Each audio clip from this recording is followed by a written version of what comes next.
We are going to solve the problem 5 from chapter 2 of John Lee's Introduction to Smooth Manifolds. The problem is this one. We got the real line with two apparently different smooth structures, and we are given a function, a map f from the real line into itself that is smooth in the usual sense. We need to show first in the part A that f is smooth as a map from R with its standard smooth structure to R with the smooth structure given by this homeomorphism.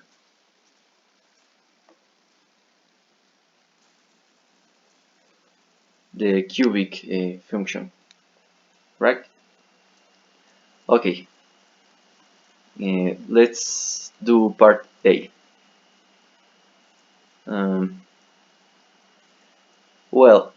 From the definition of smoothness, we need to find some smooth neighborhood in R for every point such that the coordinate representation of f is as smooth. But this is very simple because we can choose the smooth chart consisting of all of the real line with the identity to R with this homeomorphism,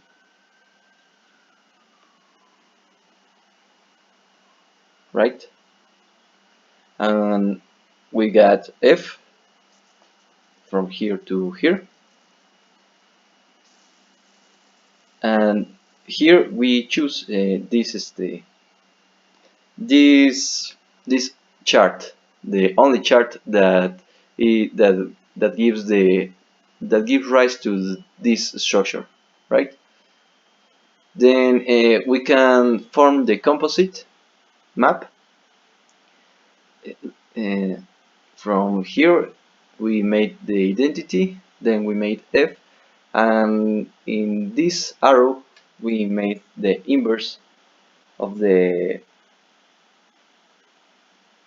we made this chart, right? We made x cubic.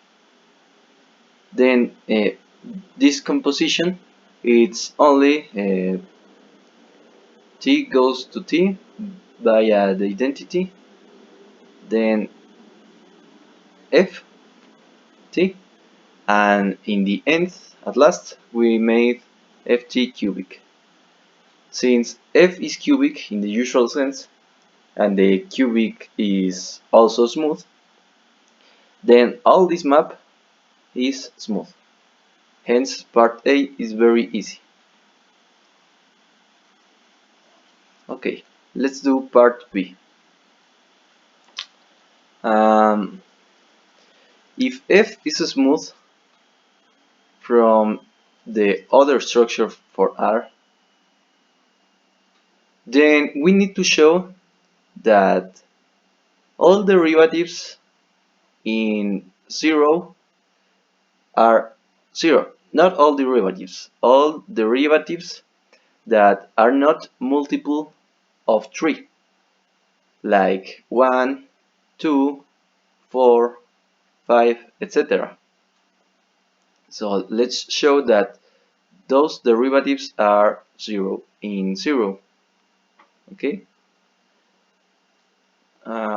Okay. How do we do this? We need to write the Taylor development for f and for another function that we're going to do. Let's define g like this.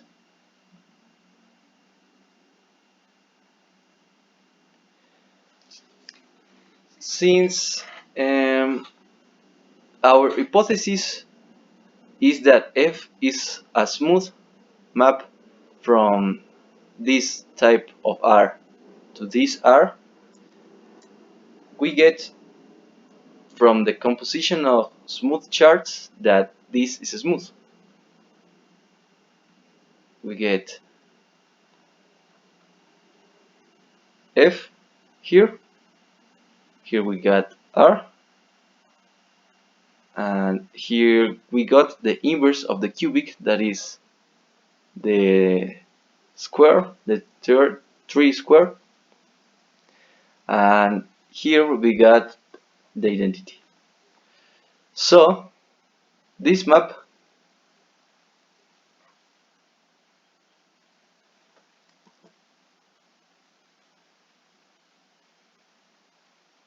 is smooth, right?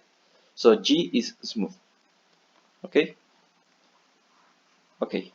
G is smooth in the usual sense. Okay. Now let's develop the Taylor polynomial of F and of G. We're going to make the polynomial of F around 0 to some degree, to the degree 3n, for some n in the positive integers, or the positive natural numbers. So it goes like this.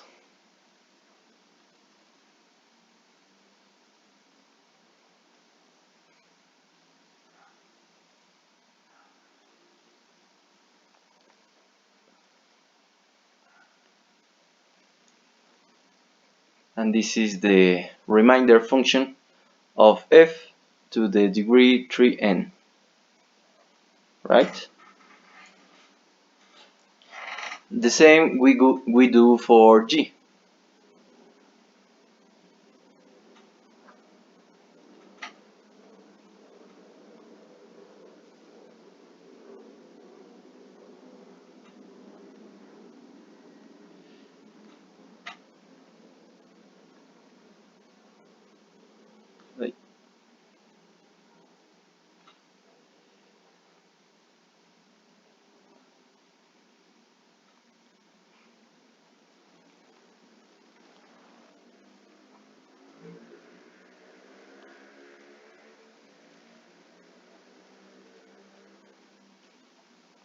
Right? So consider these two developments of F and of G. Now we need to use a really simple trick, and that this trick relates F to G. What happens if we evaluate G into V cubic? We get, by definition, F on V, right? Okay, so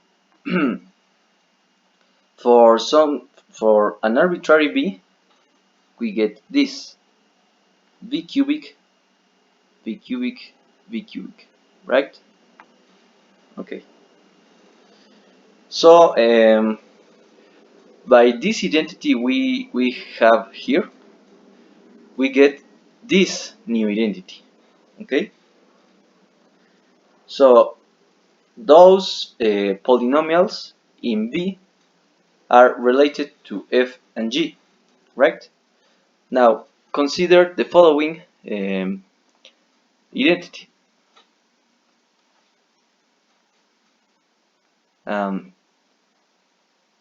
F evaluated in V minus this expression. I'm gonna cut and paste to make it quickly.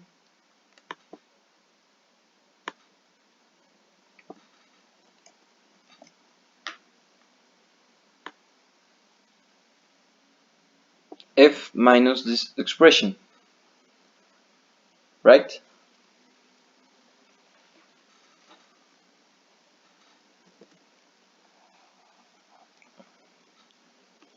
What we got from this expression? We got that this is, of course, this remainder function in the cubic, right? So we got a polynomial, this one, with the characteristic that fb minus that polynomial, if we name this function rb, we get that this function rb divided by v to the nth power, not to the 3n power,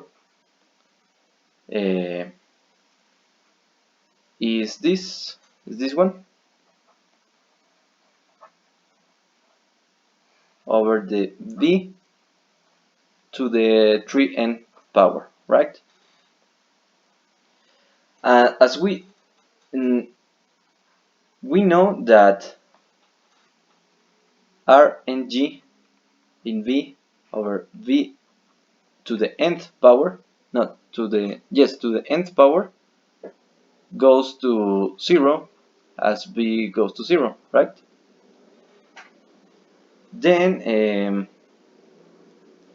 we also get that this goes to 0 when v goes to 0, right? Then we get by the Taylor theorem that this polynomial here is the polynomial associated to f of degree this degree. Yes? Okay. And then since this polynomial is this another polynomial, and this polynomial has no non-zero terms with a power that is not a multiple of 3, you can see this here, then we can conclude that these terms are 0 for for um, for k that is not a multiple of 3, right? This concludes the this part, right? Now let's do the other part.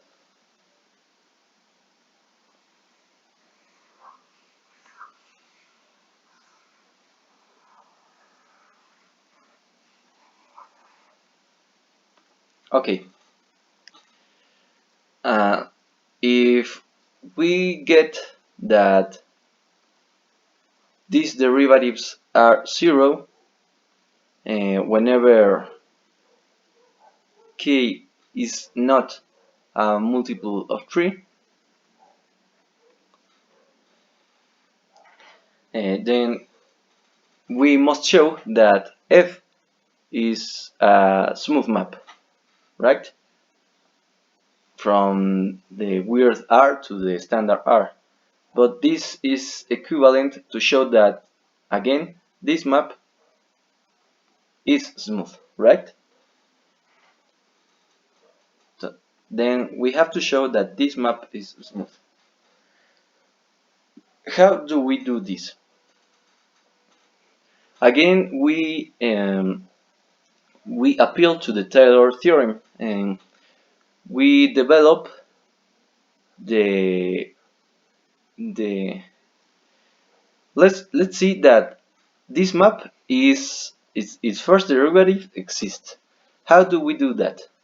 By definition, the first derivative, if we call this map g, then this is g on t plus 0 minus g on 0 over t as t goes to 0, right? We gotta see if that limit exists, okay?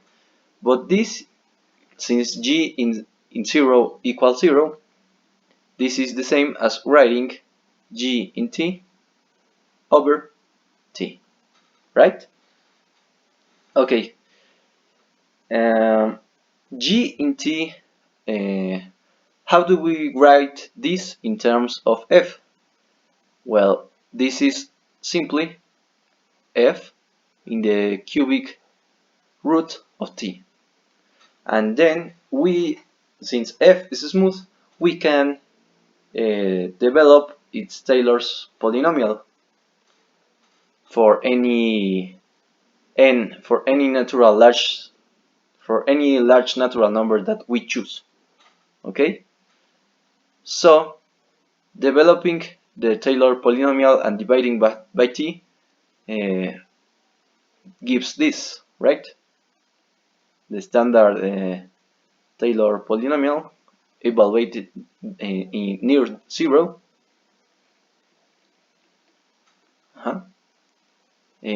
polynomial in this, right? And this plus the remainder of this function f degree m evaluated in this number, right?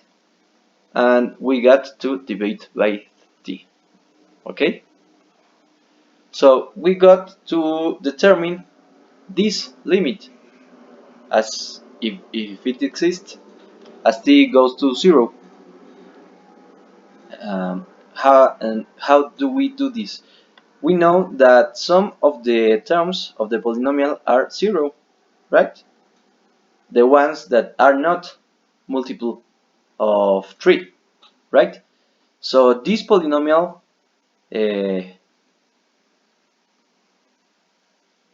after simplifying, we get that this gets to be written like this: the term 3, right?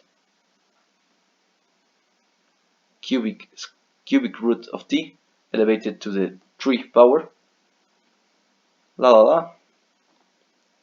The sixth term, we get this and that, etc.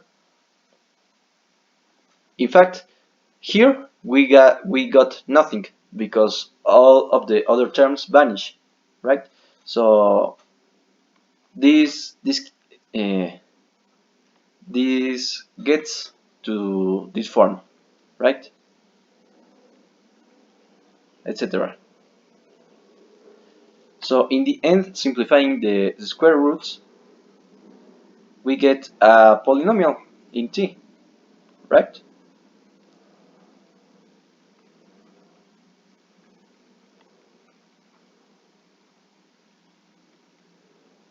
Etc. And this cancels. I forgot the reminder, right?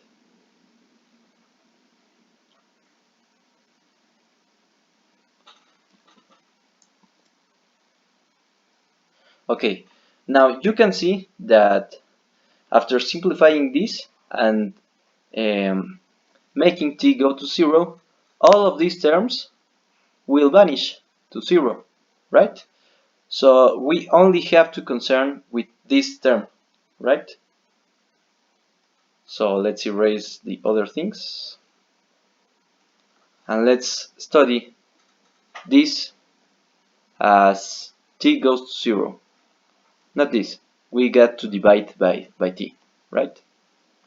So this over t. But this is trivial as to note that this goes to 0 of t goes to 0. We got to we know that this sheet